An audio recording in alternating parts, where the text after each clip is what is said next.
Welcome to this episode of What Am I Modeling? And today I am talking to Bryan Engram, kind of a departure and guest from my usual. Bryan Engram leads vision, creative, and overall studio direction for Brazen Animation. So when we were talking, he told me that he does the graphics for Madden, for example, the video game, which my kids are totally addicted to.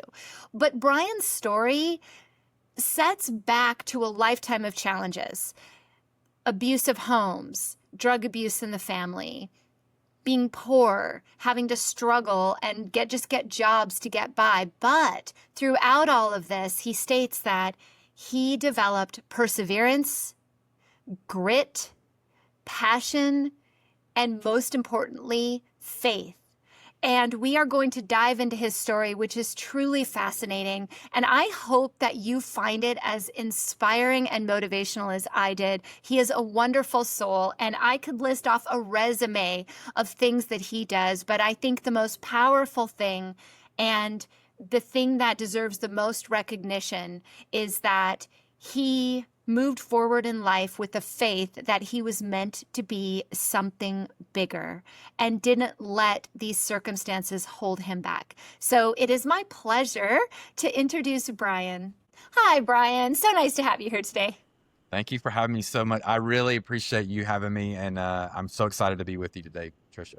I'm so excited to speak with you because you're very different than my typical guest lately. I've been speaking a lot to people who are in health and wellness, and I love that you not only, are more in, I guess we'd call you the corporate arena, but more so in animation. How cool is that? I used to wake up every Saturday morning and watch my cartoons. Yes, so which did our I. kids don't get the benefit of understanding how freaking cool that was. Yes, absolutely.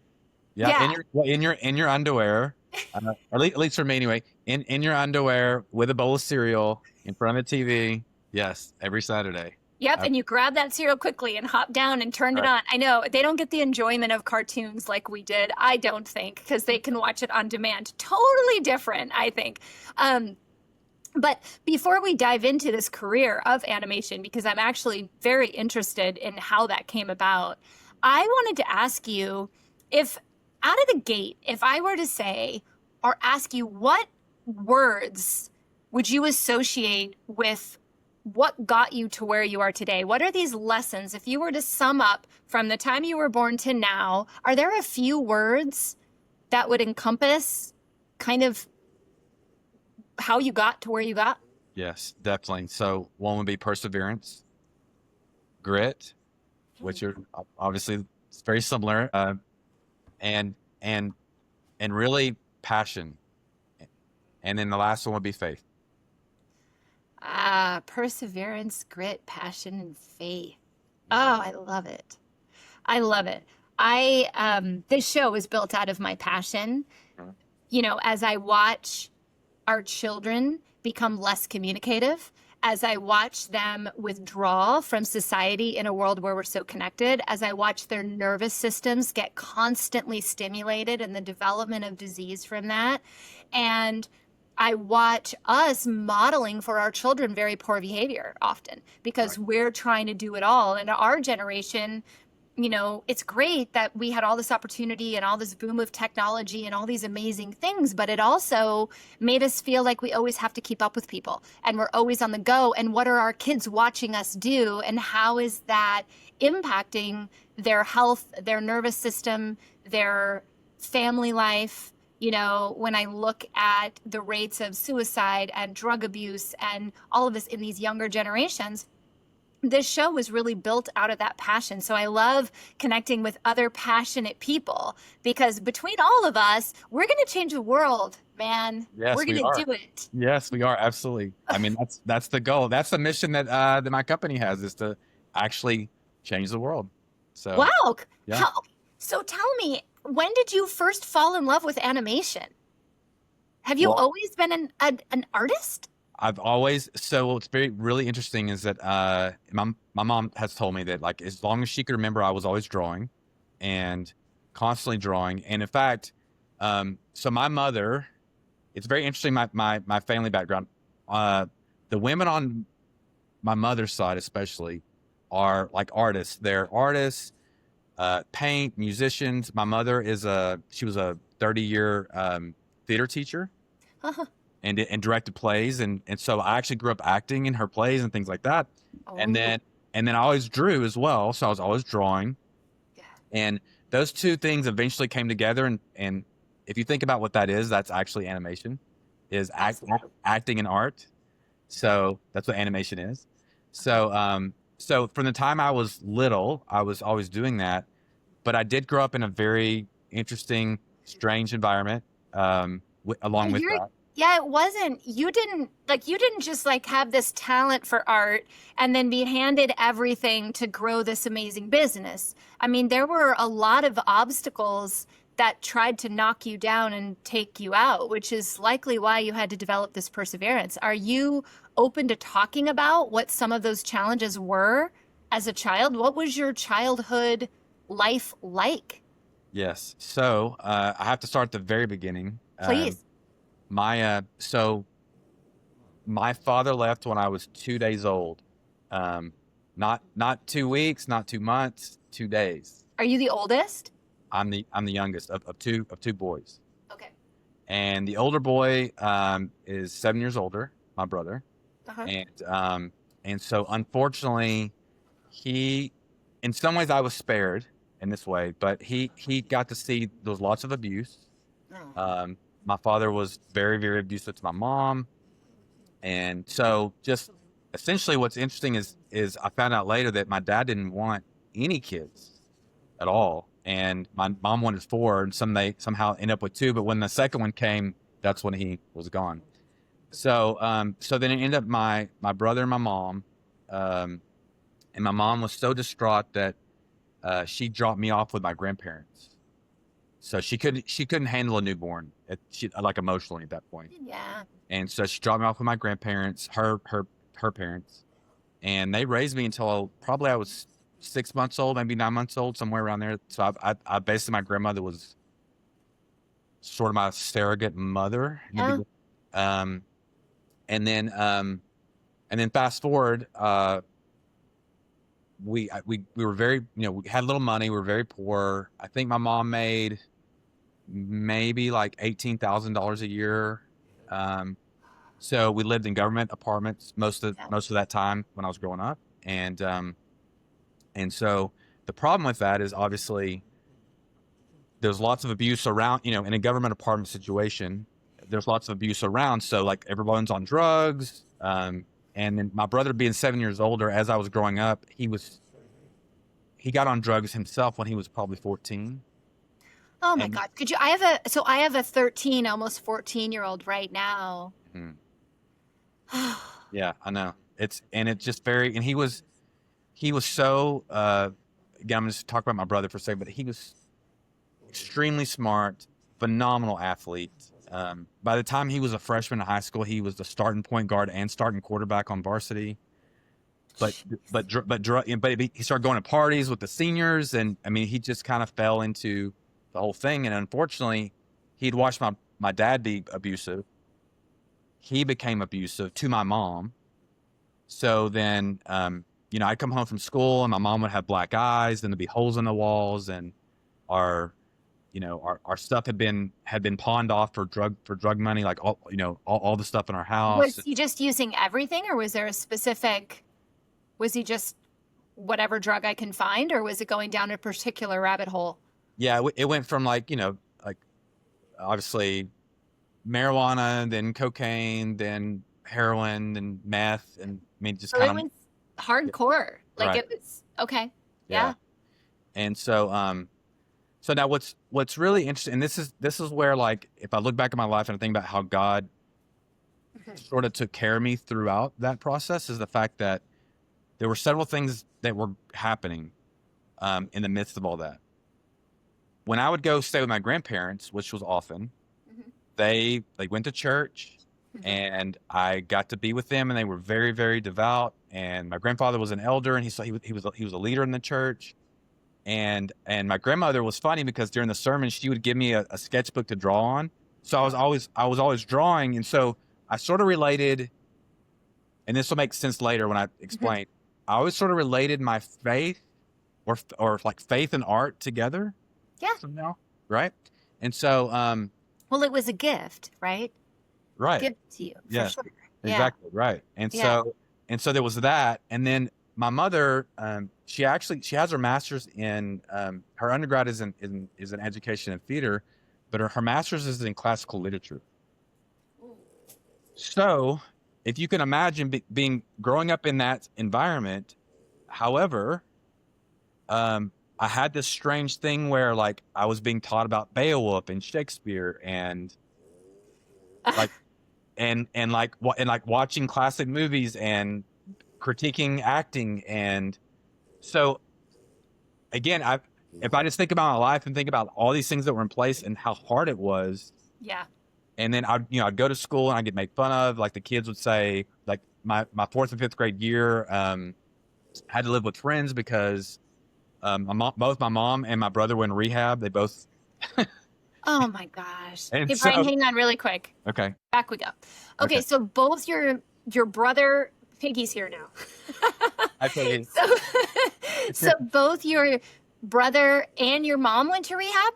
correct. Yes, So yeah, your mom got into this as well. correct. So my mom got hooked on Valium, Oh and man. yeah, and so she had to go to rehab, and so essentially what happened is my fourth and fifth grade year, I was getting moved around from living with these friends and then living with these friends, and um, uh, so eventually my mom lost her job, and we had to move, and then we moved to a small town, and um, being picked on, we didn't have money, so I was picked on. We didn't have, you know, on the playground, kids are cruel, and they'd say, "Oh, we know where to go to get drugs. We'll go to Brian's house," and things like that. And so there Do was you a lot of that. remember, and this is interesting. I always ask this because I'm curious, like when we start to build those emotions and those subconscious patterns in the back of our brain, at that young age, do you remember how you felt when kids were saying that? Like how it was impacting you internally? Oh, absolutely. My self-esteem was really, really, really low. So much so, in fact, that I started to fake like, as if I was sick, Yeah. so that I didn't have to go to school. There was an interview I was doing about a month ago, and we were talking about how different brain patterns, like if you're looking at an EEG, first of all, they said like extreme athletes and like drug addicts have similar brain patterns because they're looking for like the next fix type thing. But there Right. was also something interesting that he had said that I thought of while you were talking was that you could have two siblings, right? Put them in the same environment, Hmm. have someone say exactly the same thing to them. Maybe it's even from a good place, like, hey, you should do better at soccer or whatever. And one child will take it as a driver to become successful, and one will take it as I'm not worth anything. And so it made me think you've got these two children, obviously different situations, because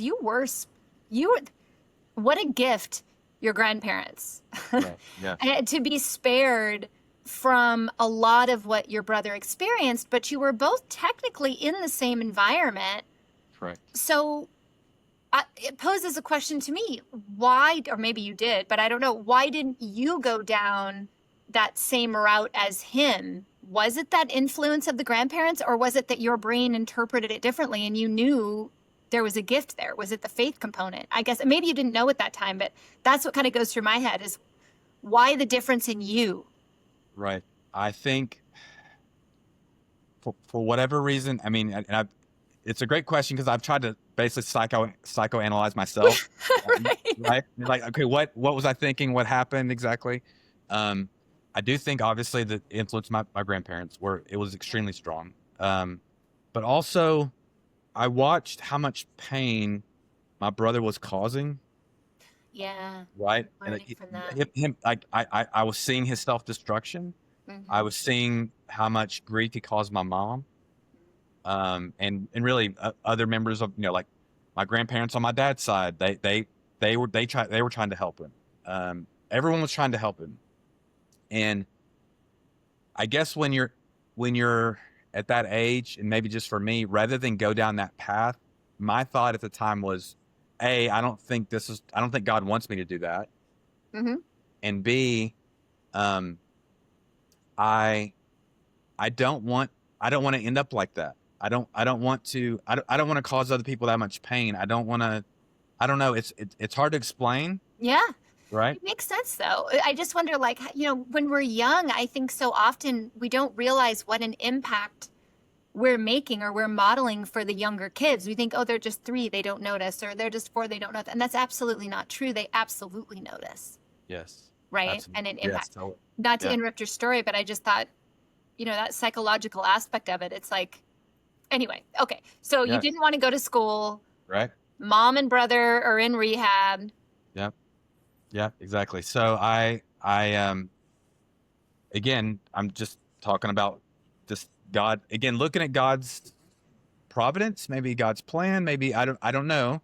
Yeah. However, we did move, and moving to the new town, the new school, in that particular town, the money wasn't as big of an issue. Like I like there weren't a lot of wealthy people.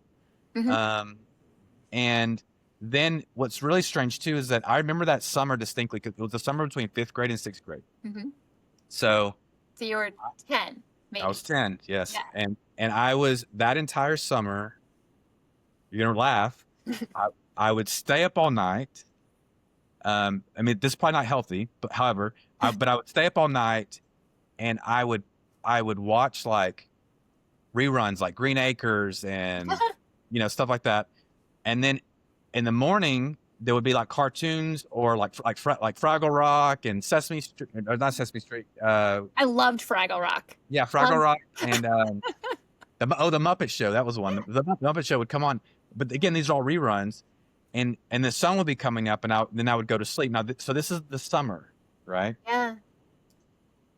But I distinctly remember praying the majority of that summer, God, please help me, help change what just happened. Help it not be that way moving forward. Like help, Yeah.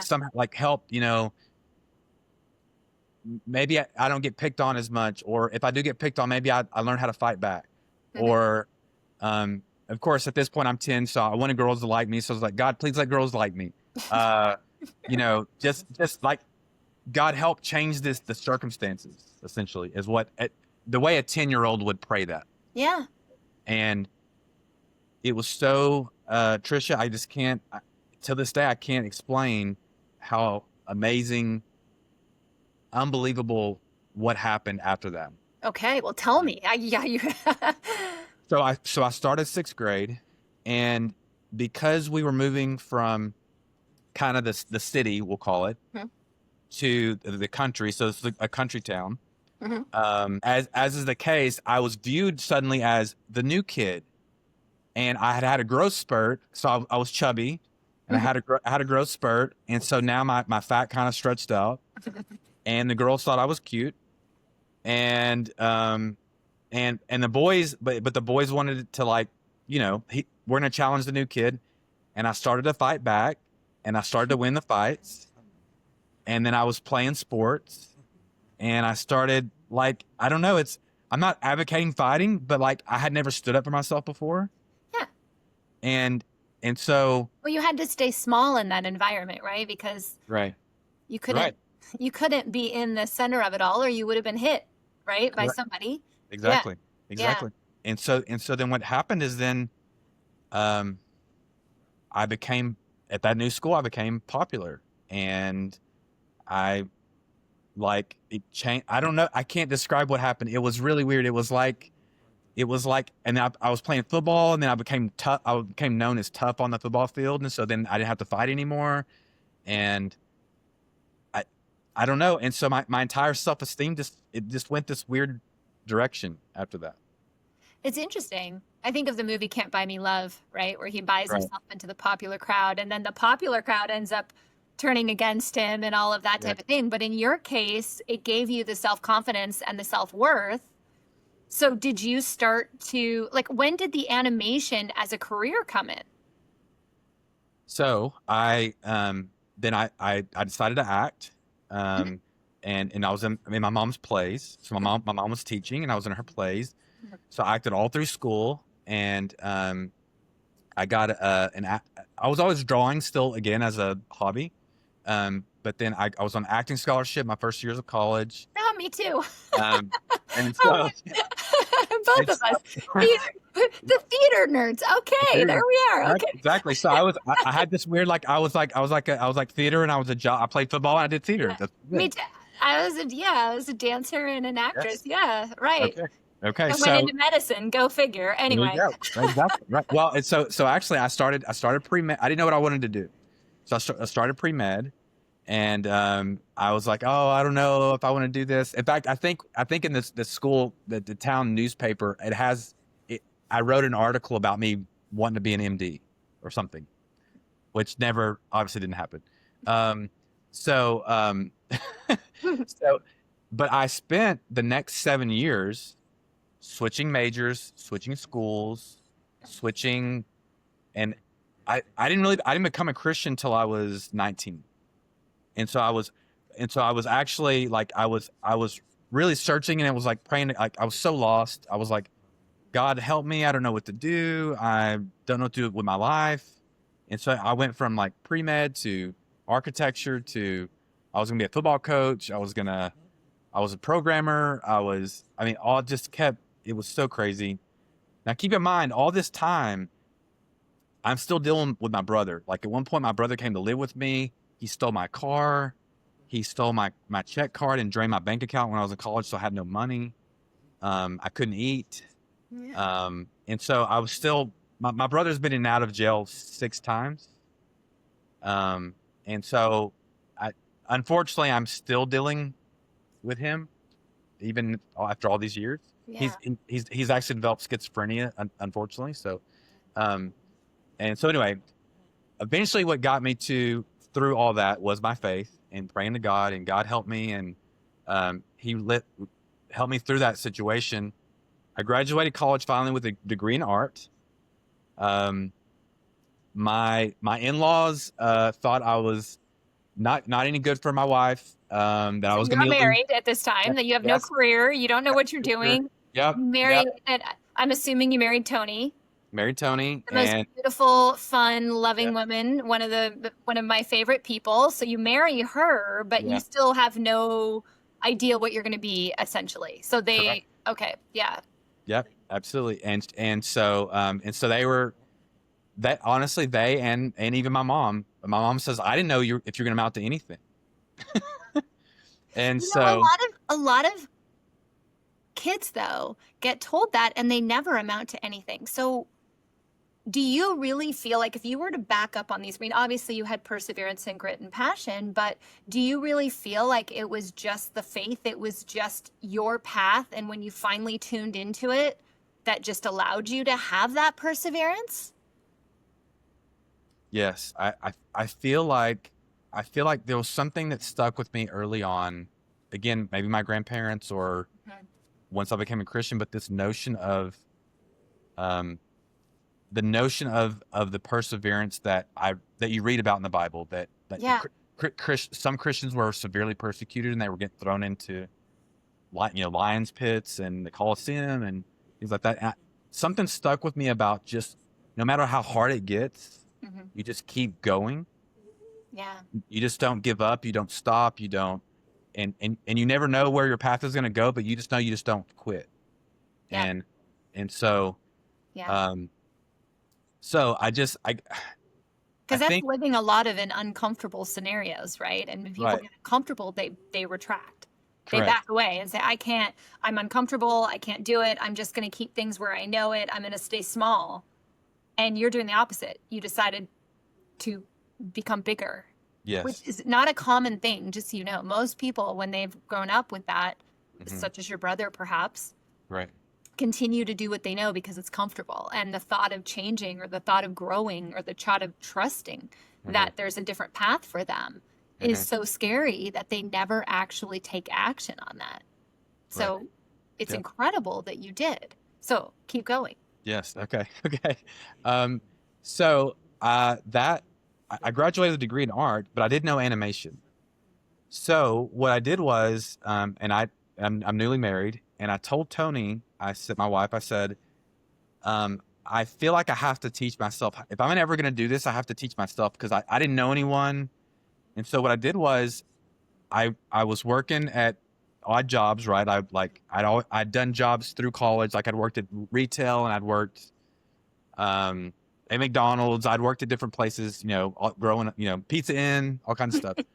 And so I had a degree, but I was working at Circuit City selling computers. And I was actually selling computers. And Circuit City, I don't know if you remember this or not, Circuit City was 100% commission sales. I remember Circuit City. I didn't know it was 100%. I actually miss the computer stores because now it's all online. But Yes, anyway, exactly. Right. yeah. And so in that way, it was, I could make as much money as I could, Yeah. as little or as much as I could sell. And so I was selling computers. But what was so crazy is, like, I had this dream. Now at this point, I'd seen some behind the scenes of like Toy Story and how animated films were made. And I was like, that's what I want to do. That's what I want to do.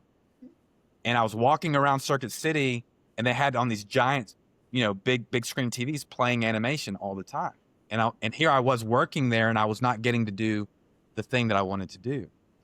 And so I showed up one day to work, and this is when they had let 4,000 people go at once at Circuit City, and shortly after, Circuit City went under. Yeah. But I had saved all that money. I'd saved it up. And so when everyone was like, hey, are you going to go get another job? I was like, no, actually what I'm going to do is we're going to live off this money that we've saved. And I'm going to get up every morning, and I'm going to teach myself animation. Yeah. And so I built my own computer. Like I built the motherboard, and I taught myself how to do that. Built my, like a powerful computer that animation could do. Yeah. And I got up every morning, and I worked on learning animation, any tutorial, any books, like anything I could find. Cause it wasn't like it is now, where like you can actually go online and do like online school and stuff. And so I did that, and I started sending it out to people, and I wasn't hearing anything back. Now this lasted for like almost a year. And by this point, we actually are starting to run out of money. Mm-hmm. And Tony had now graduated undergrad, and she decided not to go to dental school yet. Mm-hmm. And so she was working as a dental assistant. And I was like, okay, well, I have to go get another job now. I'm not hearing anything back from anyone. No one's contacting me. I'm sending out my portfolio. I'm not hearing anything back. And so I go to work at Smoothie King. And the reason, no, and the reasoning for that was because I knew that I could open the store in the morning, and then be done by like noon, and then go home and keep working on animation. That was the idea. Mm-hmm. I was making $7 an hour, I think. And so I was doing that for probably 3 months, and then I finally got an email from a company that was local that had done, it was called Real Effects, and they did Open Season 2, Open Season 3. They were doing G.I. Joe stuff. They did Book of Life. They were doing Looney Tunes, all kinds of stuff. And so they offered me a 3-month unpaid internship. Ooh, okay. Unpaid, but internship. That's good. Unpaid. And so I knew exactly what I needed to do. But what's crazy about that, I skipped a part about that story that's really important, actually. Mm-hmm. I had been offered the day before that happened. The day before, I've been offered $32,000 a year to be the manager of Smoothie King, because my boss was going to open another one. And I told him, I said, let me go pray about that, and let me decide. And then my prayer to God that night was, God, just tell me what you want me to do.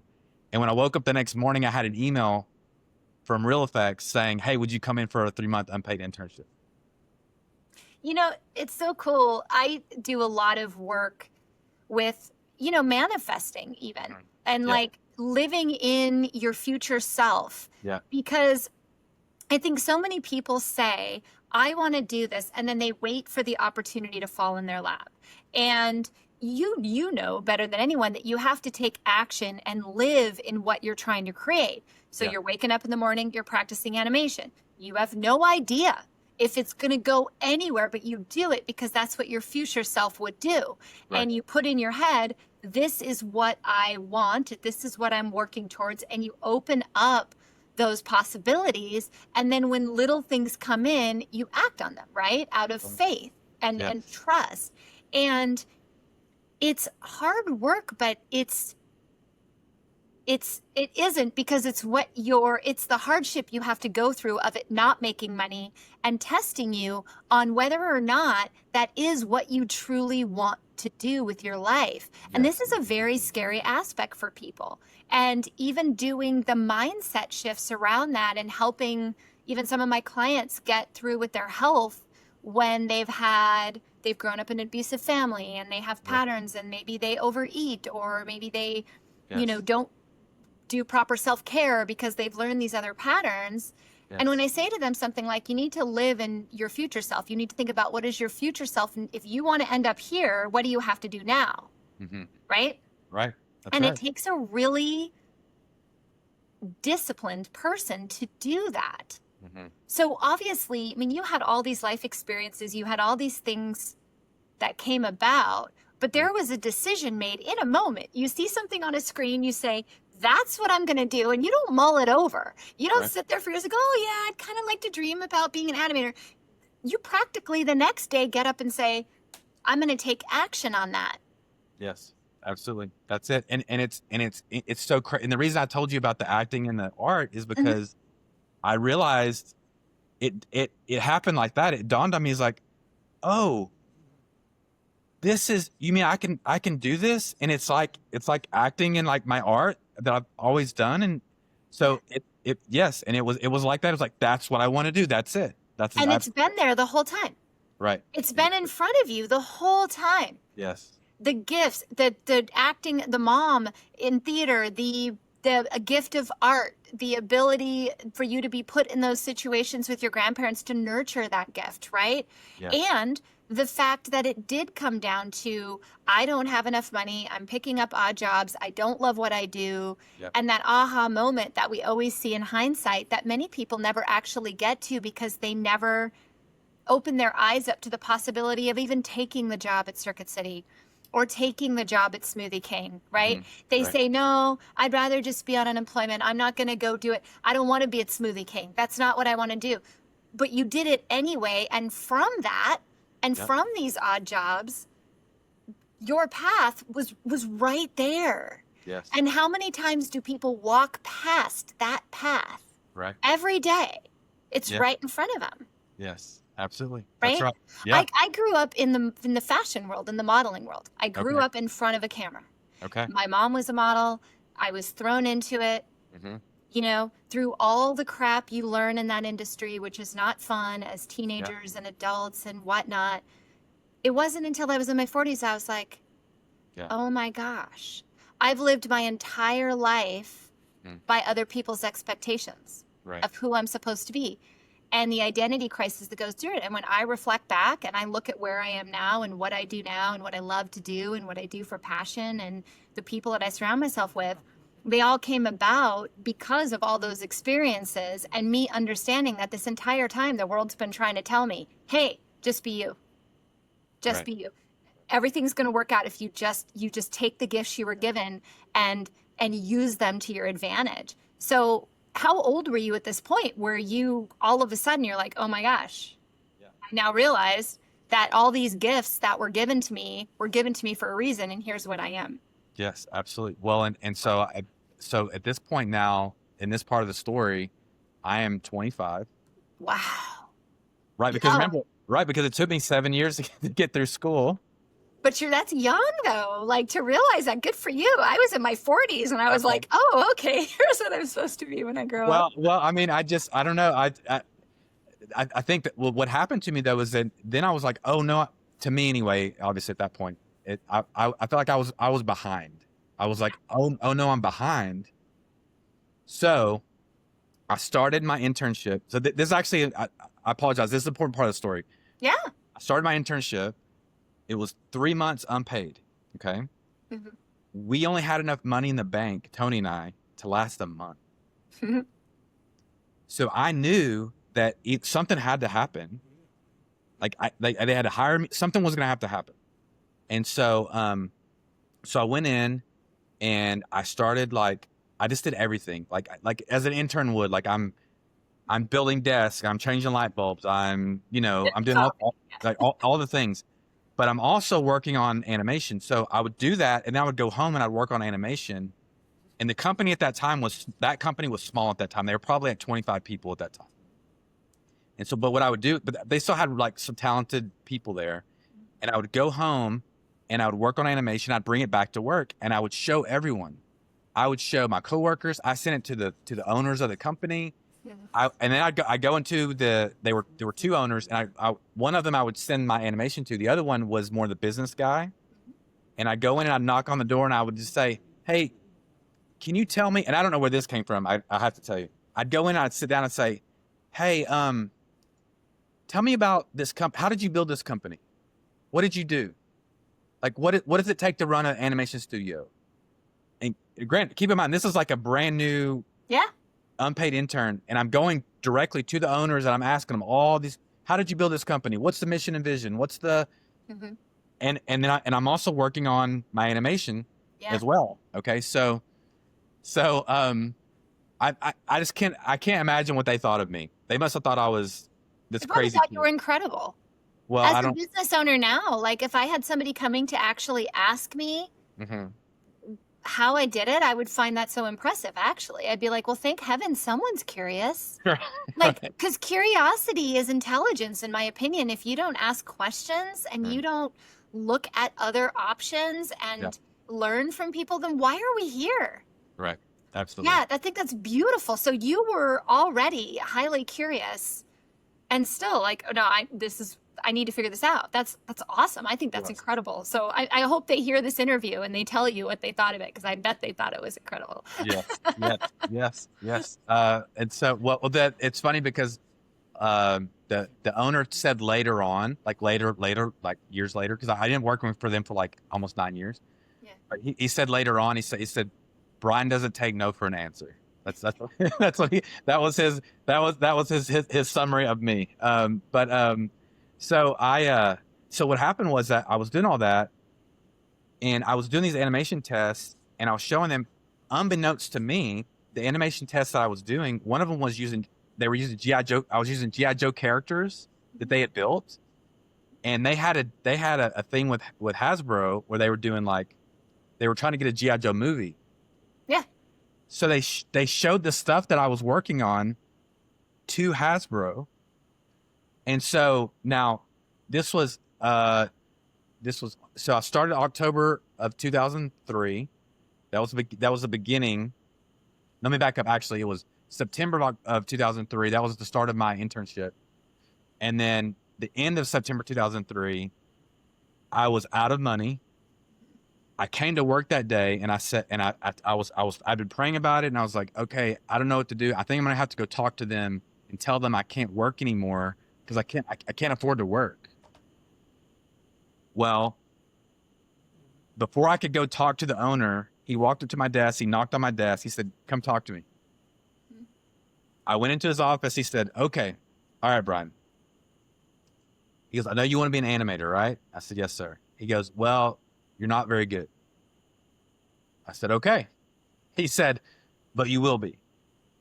And he said, your degree's in film, in art and film.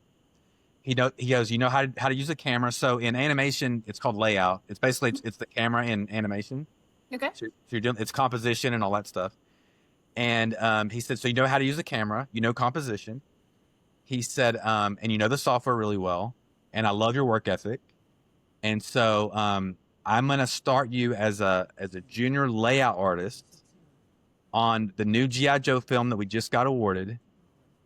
And I'm going to start you at $37,000 a year. So remember, it was a month prior, I was offered $32,000 as the manager of Smoothie King, right? Yeah. And so he was like, I'm going to start you at $37,000 a year. And then after that, it was it was so funny. I went home that night. And I walked in, and Tony could tell by the look on my face. And it was like out of a movie, because I was like, and she's like, they hired you. I said, yeah. And she's like, yeah. And then we hugged, and it was like out of a movie because we embraced and then fell on the floor and started rolling around on the floor. Love it. And because we were out of money, like we didn't have any money. So many times when we get in those hard times, I can't tell you how many success stories, people that I interview that had literally nothing at the time Yeah. that thing came. And it gave so much gratitude for simply, a lot of people would say, oh, $37,000 a year, that's nothing. How grateful were you in that moment, right? Yes. You know, $37,000 is only nothing if you're making tons more. But when you're not making anything, Yes. that's incredible. And it opens up an opportunity and a drive for you now to grow. So how many years did it, because you ran your own company now, correct? Correct. Yes. So how many years did it take you to launch that company from that first break of GI Joe? Yes. So I'm going to tell you that. I just want to tell you one last thing. So Please. while I was still a junior, we all went. A bunch of us went out to eat at lunch. This was when I was at Real Effects. Mhm. Going around the room, and they were saying, and I like to ask this question. You know, like, hey, what do you see for yourself in the future? What do you want to do in the future? Like, what do you see for your career? And I always like to ask people that anyway. So we're going around the room, and we're everybody's saying, oh, I want to do this, do that. They came to me and they said, what do you want to do? And I said, I would love to have a studio one day that tells like redemptive, inspirational stories, like maybe not necessarily faith-based, but like has a faith, right? Yeah. And I just sort of like put it out there. Mhm. And so the reason I tell you that is because then now fast forward, I became I grew in that company. We went from 25 people to 600 in 8 years. Wow. I became a senior animator, then a supervisor, then animation director, then director of studio animation. I oversaw half the studio. I reported to the co-CEO, COO, and then I eventually left and started my own studio, which the mission of the company, so it's called Brazen Animation. Yeah.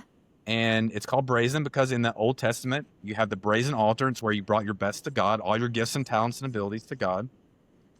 And our logo is a flame because the priest cannot let the flame go out. Yeah. And our mascot is Iggy or Ignatius, after Ignatius of Antioch, and it means a flame bearer.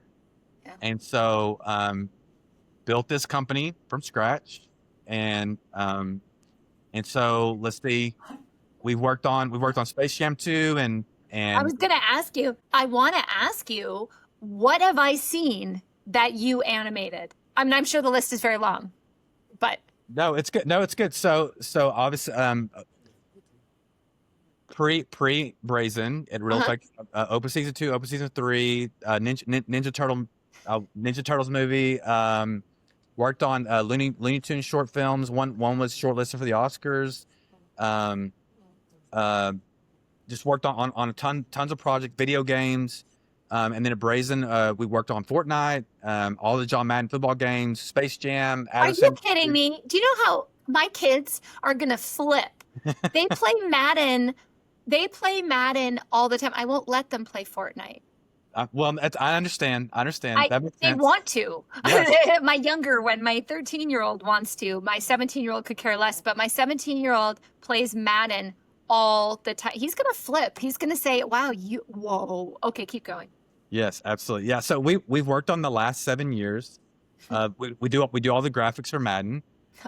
And now we do the graphics for college football, the college football game. Yeah. And so and then we like I said, we're working on lots of video game work. Do tons of work for EA, Wizards of the Coast. So like Dungeons and Dragons, Overwatch. What else? Anyway, just lots of really cool stuff. And then of course, what's been really interesting about it is we have our own feature film. So our feature film, we have distribution with Angel Studios. It's called Tempest. Okay. And then we just finished on the season 1 of the animated series of The Chosen. Wow, cool. So that's cool. So we're still working on lots of cool stuff for all the other studios, but then we're now getting finally to work on our own projects that are our intellectual property as Yeah. well. And Your website is so cool. I just had to sit there and watch it. I I just appreciate was like, oh, I'll just sit back and watch it. This is too cool. And you know, the whole story is so inspiring to me as a mom. Obviously, my kids did not grow up in an abusive scenario, but neither of them have any idea what they want to do with their lives. And I have one that's going to be a senior in high school, and he doesn't know. Does he want to go to college? Does he not? Does he want? He has no idea. And as a parent, sometimes we're like, oh man, like maybe they should know. But maybe you don't know. You Right. didn't know, Didn't know. you know, and as a parent, I see their gifts. They don't necessarily see them yet. Probably very similar to your grandparents, where all you can do is nurture it and Yeah. then send them off to the world and have faith Yes. that they're going to be able to persevere, that Right. they're going to find their passion, and that they're going to have enough grit to stand up for themselves and do what they're passionate about when they find it. And I guess that's what makes us successful parents. And it's what makes being a parent so darn scary, because Right. now we have to trust that that's the case. Yes, absolutely. Absolutely. And there's a amazing book that ties in exactly what you're saying. It's called Living in Your Sweet Spot. It's by Max Lucado, but it's called The Cure for the Common Life: Living in Your Sweet Spot. Okay. And what he talks about in the book, which is so amazing, and I didn't realize till later, is what he has you do in the book is he has you go through and he has you look at your life, and he says, your book has been written. Yeah. You just need to go back and read the chapters, right? And that helps you know where you're supposed to go. Mm-hmm. And so I actually did that at one point. I went back and I did the exercises in the book, which is like, okay, in elementary school, what were my gifts? Like, Yeah. and what he says is like, think of things that you're good at or that like you won awards for. And people are like, wow, how are you good at that? How can you do that? And you're like, I don't know. I can just do it. I'm not really sure. I just know how to do it. And then so you like write a whole paragraph just about that. And then you go to like middle school or junior high and you write a paragraph about something there, and then high school, and then college. And then you go back and you can start to see the common thread through your entire life. And you go, wow, okay, so I've always had this. This thing has always been like inside of me. And it's expressed itself in maybe in different ways. Yeah. Right? Yeah. But it's led me to this point, and now I know, if you want to talk about like life purpose or whatever, Yeah. now I know what I'm supposed to do. And so I know looking back in the story that I just told you, I know that this is what I'm supposed to do. Without a doubt. Yeah. And what's cool is you don't know where it's going to even go. Correct. But you get to enjoy it along the way now, because it's something you truly love to do. Yes. And, you know, that's the epitome of joy. Right. And that's what the show is all about. Find your joy. You know, I always say, feel your music, find your joy. Where does that music guide you, and what brings you happiness, and how can you take that, trust it, go with it, and not let all the crap Yes. comes at us from every different direction stop us from Yes. being our true, authentic selves with the gifts and the joy and the love.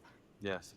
And how do we block that out, you know? And I think that exercise of that book is, first of all, I'm going to do that because I was voted most likely to be famous. So I have a lot of work to do. Okay. I got to get on that. Yeah. But I think you're on your way though. I mean, I think, yes. No, Yes. you know, whatever it is, the joy that I get in meeting people such as yourselves and interviewing people and learning what makes you tick. I've always been a very inquisitive, curious child, and very comfortable talking to people at a very intimate level without any issues. So it is a very interesting thing. I'm going to definitely grab that book. I think it's a great suggestion. The cure for the common life, for the living in common lie of living in your sweet spot. All right, we no got cure for the common life. life cure for the common life, living in your sweet spot by Max Lucado. I'm gonna write that down. Yes, yes, is a great book. It's a great book. So you've built all of this, looking at your body of work, right? The companies you've built, the things you've accomplished. What are you most proud of in your life that doesn't show up on this list of accomplishments? Oh wow. I think I obviously my kids have to go up there. They are wonderful, wonderful. Um, and I look at them and I look at their.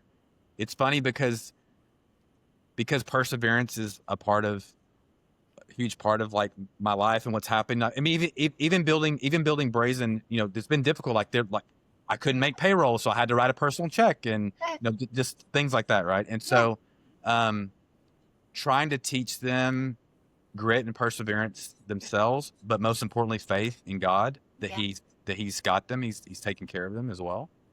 And so I'm just one is 16, one is 12 as we speak now, and watching them actually learn these lessons themselves. Both being so sweet, so kind. They're love. I mean, both are. They're wonderful. Both are wonderful. Uh, I'm proud that that God has blessed me with this family, including my wife, who is so supportive of my dream. Like I've had, she's let's see, we're about to celebrate 23 years of marriage, and so she has been with me through the vast majority of what I just described. Maybe not when I was a little kid, but like a lot of the struggles and stuff, and start building a company and the struggles of building a company and the different things that happen that are challenges along the way, and the challenges we faced together. And so we've supported each other a lot. So because she has her own business, that's been great for us as well. Like me to be able to support her, and her supporting me, and us having a shared faith and a shared grit and perseverance, for sure. right? and passion for what she does and passion for what I do. And so I don't know, does that answer your question sort of? Yeah, and I have no doubt that she's ridiculously proud of you. And I'm so glad that she wrote me and said, you need to interview my husband because he has an amazing story. And the love for her to do that for you brings tears to my eyes because it's so strong and it's so beautiful. And your story is so inspiring. And I hope, I'm sure you already do, create animations about your life and stories throughout your life, but I hope that you continue to do that and you continue to share some of these experiences and use your beautiful gift to do so. And the other thing I really hope you do is keep in touch with me because I want to see where you're going. I want to see where this goes for you. And I am on your side. I am on your team. And I want to thank you so much for just spending an hour with me. It's been an absolutely lovely conversation. Thank you. Thank you, Tricia. Thank you for having me. And thank you so much for your kind words and for your encouragement. It really means a lot to me. I appreciate you giving me the opportunity to tell my story. And I am excited for you as well. I just want you to know what you're doing is amazing. Thank you. And I'm praying for you and cheering for you. And I know you made me laugh about your statement about being voted most. But you're like the thing is, I think you are going to do it. Like you're going to do it anyway. Yeah. It may not be acting. No, right. Yeah. And it's funny when when you hear that, that's what I thought it was. I thought, oh, they think I'm going to be an actor. No, there's a bigger mission. There's a bigger passion that I'm going to be known for.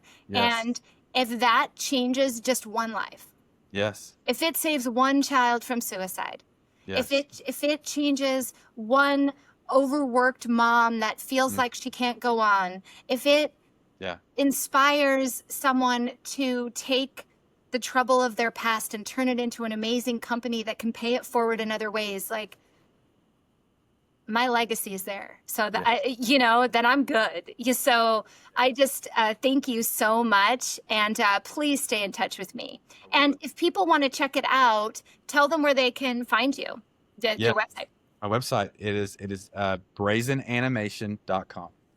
Awesome. And it's too cool. Leave some time to sit back and watch it. Okay. Right? I was going to tell everyone, just give it a moment, because it was really cool. I was like, oh, I gotta get back to work. I'm busy watching this animation. It was great. So thank you so much, my dear. I appreciate you. Thank you. Okay. Talk to you soon. Okay. Bye-bye.